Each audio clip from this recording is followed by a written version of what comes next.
श्री सच्चिदानंद सद्गुरु साईनाथ महाराज की जय।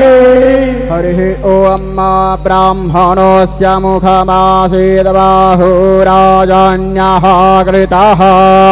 पूरो तदस्याजदवैश्याः पृथिव्याग्निषुवतरो अजायत धूपम् आघ्रापयामि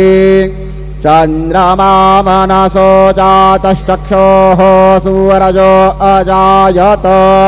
श्रोतरात् वायुश्च परानश्च मुखादग्निरजायत दीपं दर्शयामि धूपदीपान्ते महानैवेद्यं निवेदयामि।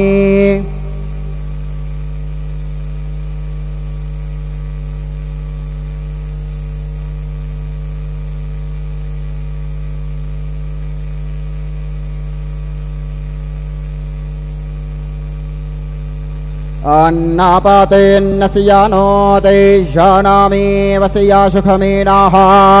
प्रपरदातारन्तारिख उरजान्नो धेहितवे पदे चतुकः पदे चतुषको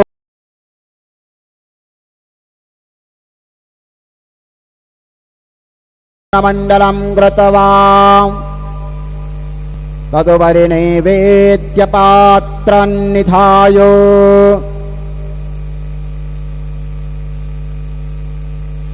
गायत्रीमन्त्रेण पात्रान् सम्प्रोक्ष धेनवाः अमृतीकृत्य सत्यन्त्वरतेन परिषिञ्जामि। ॐ प्राणाय स्वाहा ॐ अपानाय स्वाहा ॐ व्यानाय स्वाहा ॐ उदानाय स्वाहा ॐ समानाय स्वाहा ॐ ब्रह्मणे नमः। नैवेद्यमध्ये पानीयं समर्पयामि पुनर्नैवेद्यं निवेदयामि। ॐ प्राणाय स्वाहा ॐ अपानाय स्वाहा ॐ व्यानाय स्वाहा ॐ उदानाय स्वाहा ॐ समानाय स्वाहा ॐ ब्रह्मणे नमः। नैवेद्यं समर्पयामि हस्तप्रक्षालनं समर्पयामि मुखप्रक्षालनं समर्पयामि। सद्गुरु साईनाथ देवताभ्यो नमः। प्रार्थनापूर्वकं नमस्कारं करोमि तथा च मङ्गलारार्तिक्य दीपं दर्शयामि।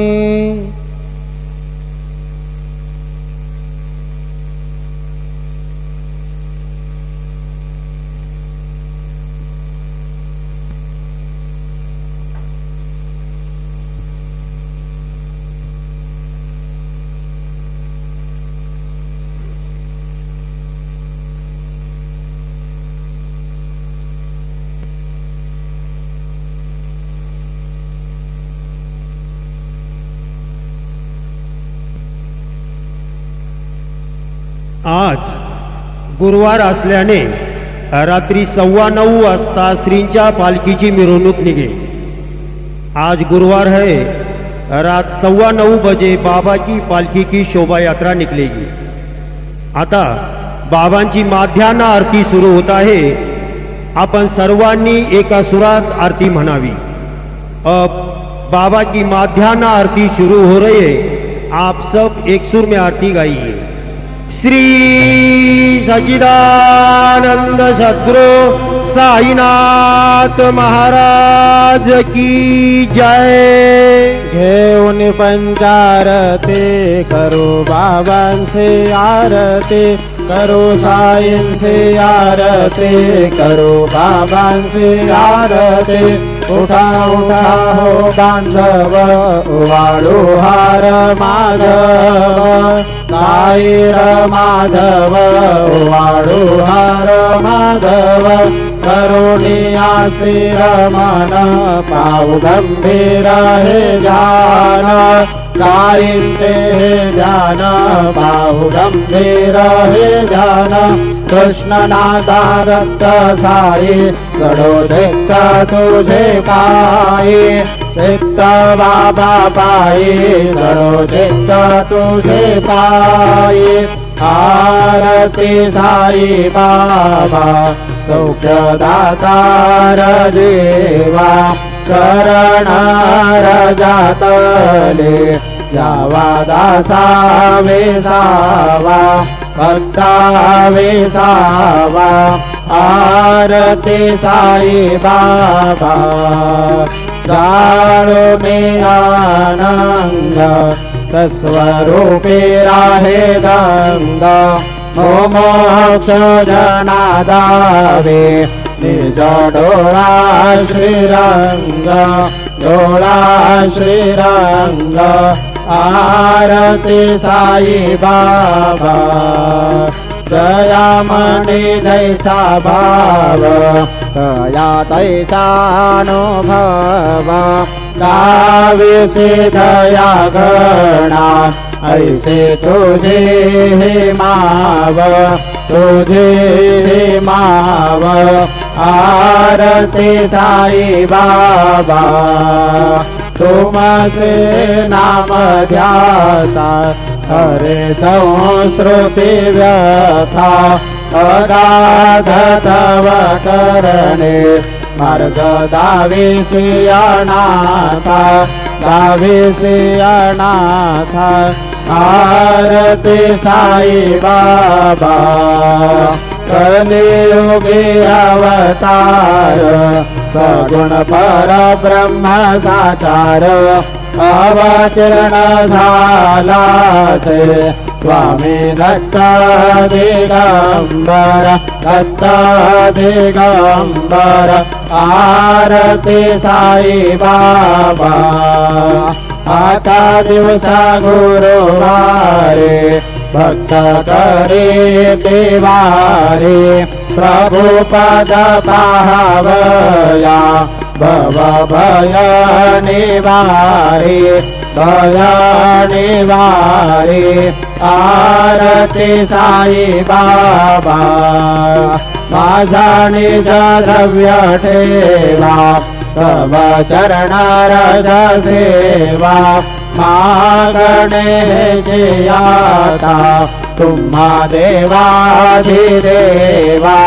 देवाधिदेवा आरती साई बाबा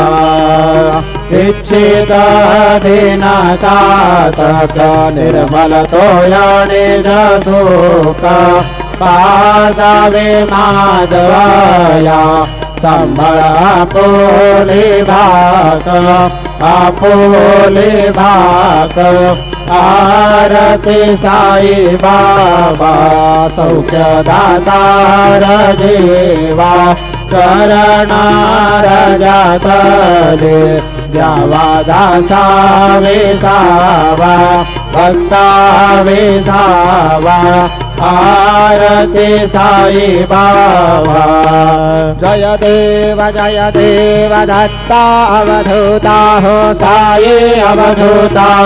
जोडून कर तव चरणे ठेवे तो माथा जय देव अवतरसे तू येता धर्मांते ग्लानी नास्तिकांना हे तोला विसनिज भजने गाविस नाना लीला असंख्य रूपाने हरसे दीनांचे तो संकट दिन रजने जय देव दत्ता अवधूता हो साई अवधूता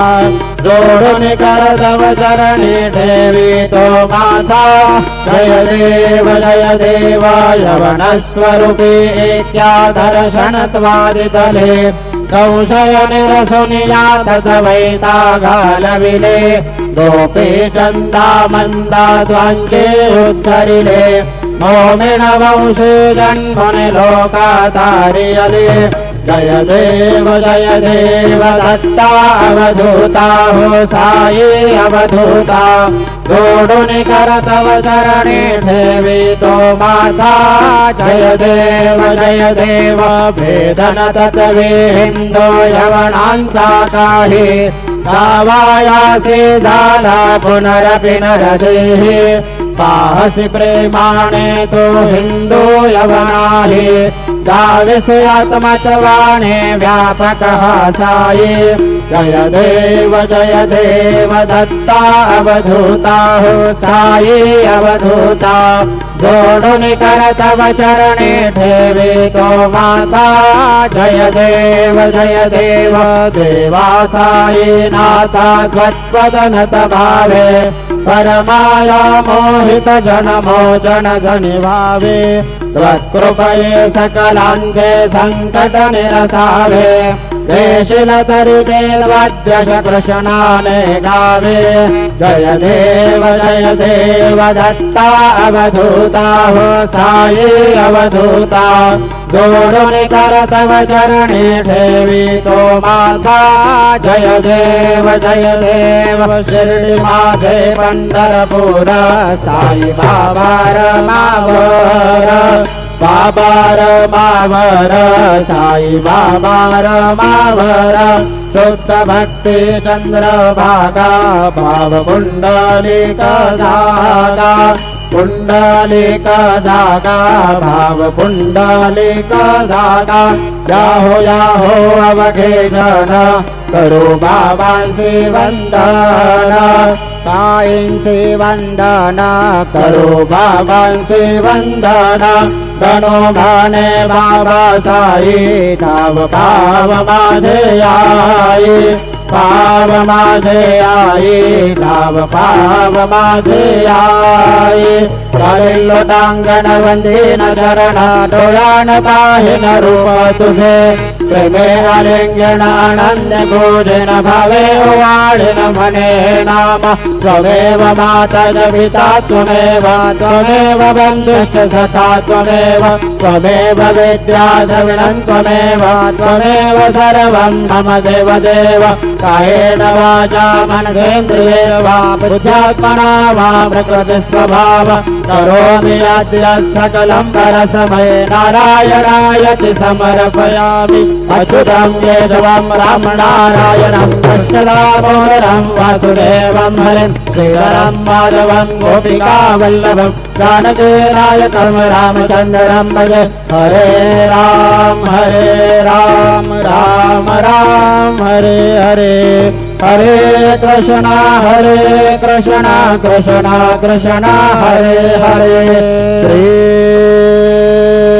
गुरुदेवा दत्ता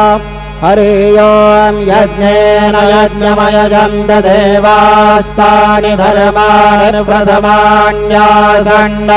देहणाकं महिमानस्य चन्तयत्र पूर्वे साध्या सन्ति देवाः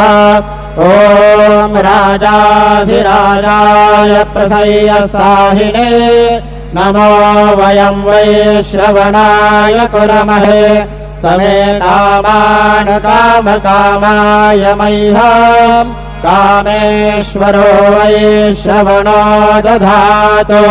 कुबेराज वै श्रवणाय महाराजाय नमः ॐ स्वस्ति साम्राज्यं भोज्यं स्वराज्यं वैराज्यं परमेष्ठं राज्यं महाराजमाधिपत्यमयं समन्तपर्या ईशा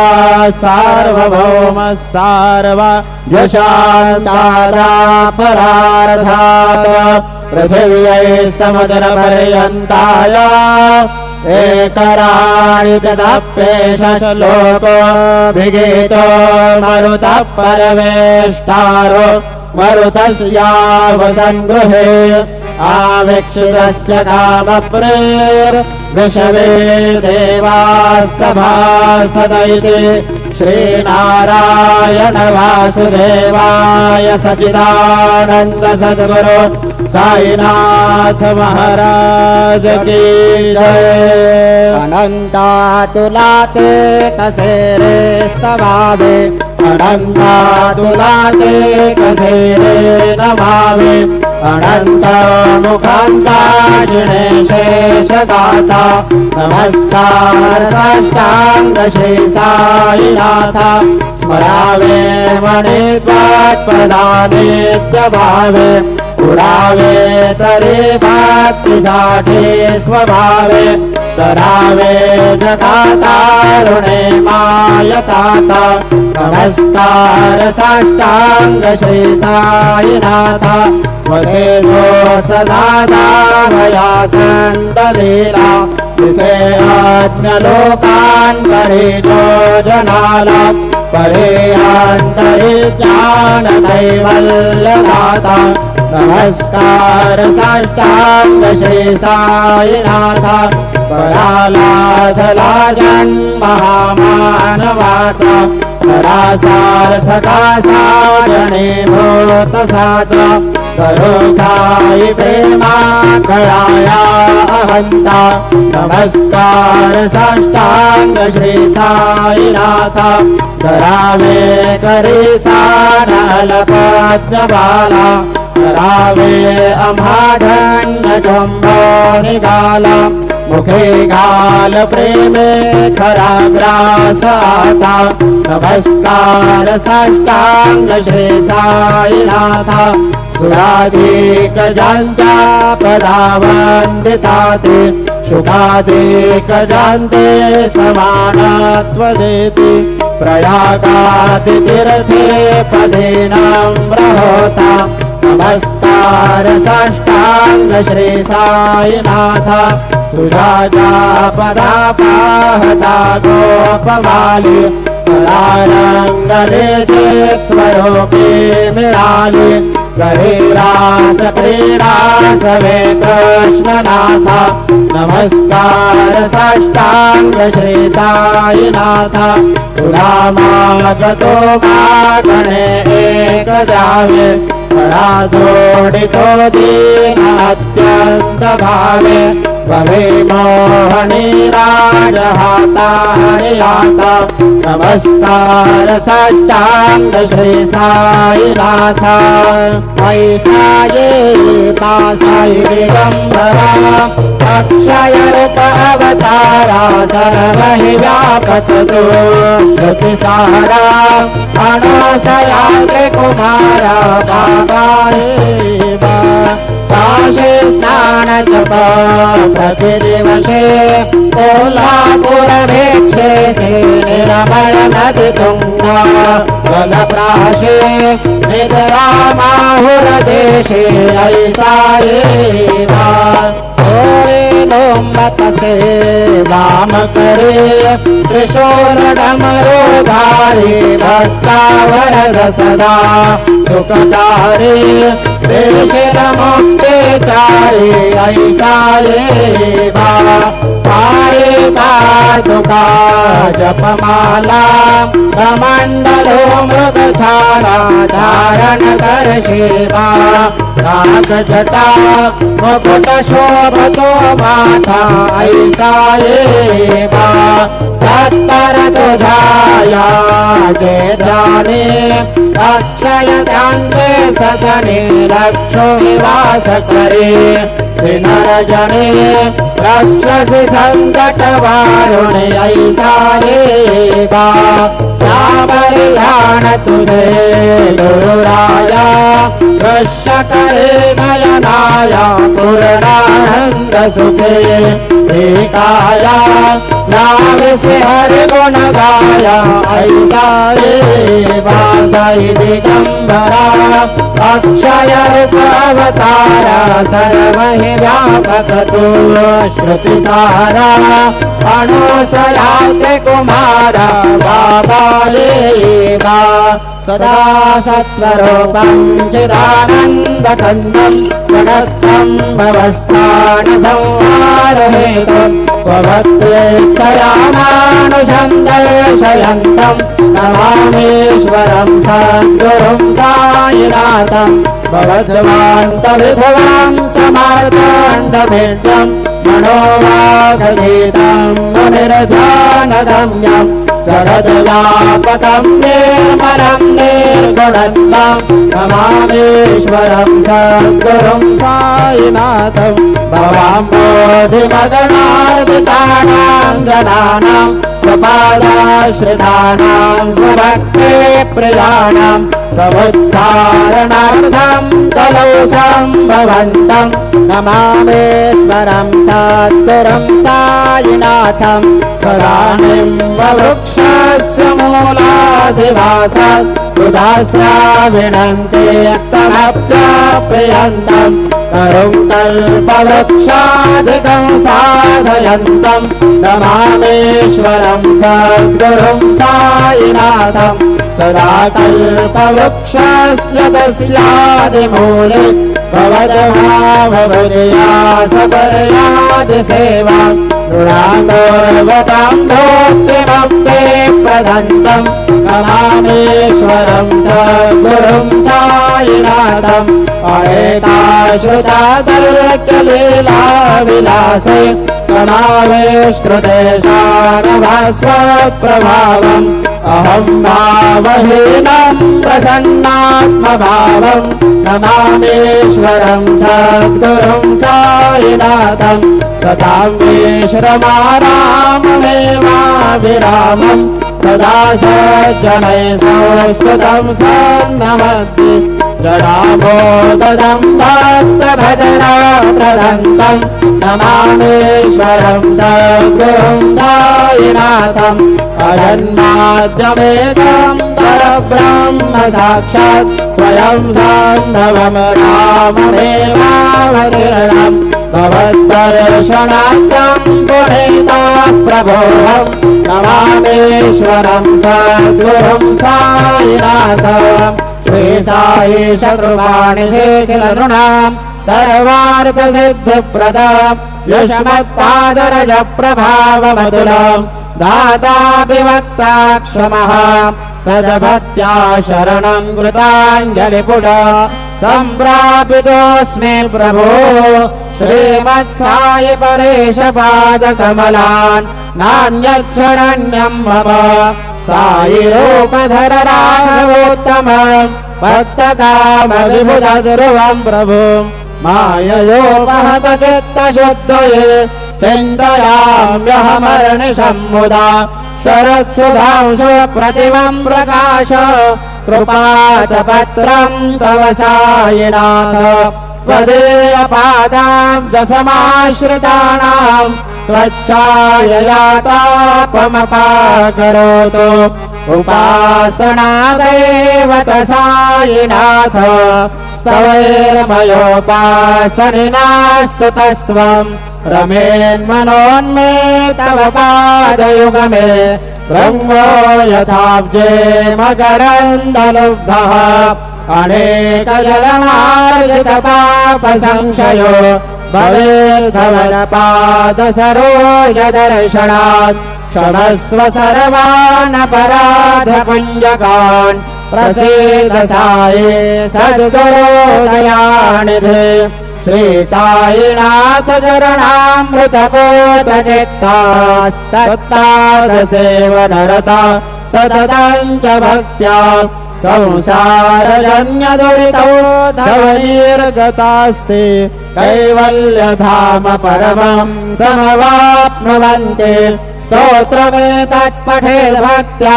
यो नरस्तन्मनः सदा सद्गुरो साईनाथस्य कृपापात्रम् भवेत् ध्रुवम् करचरणकृतं वा कायजं कर्मजं वा श्रवणनयनजं वा मानसं वापराधम् विहितमविहितम वा सर्वमेतत्क्षमस्व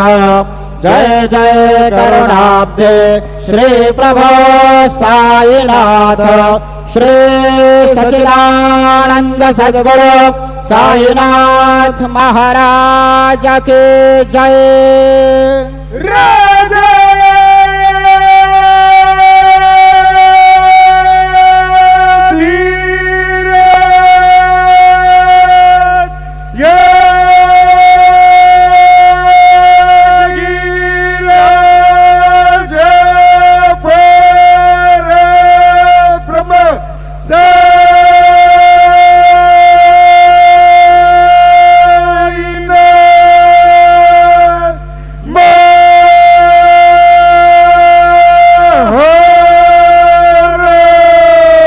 श्री सच्चिदानंद सद्गुरु साईनाथ महाराज की जय।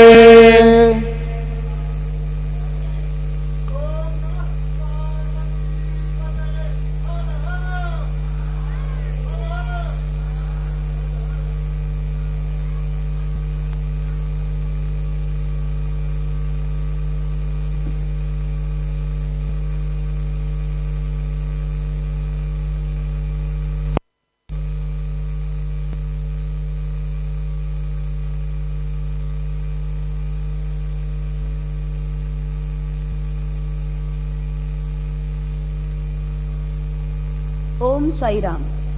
श्री साईबाबांच्या दरबारात आपले सहर्ष स्वागत आहे। एक महत्वाची सूचना,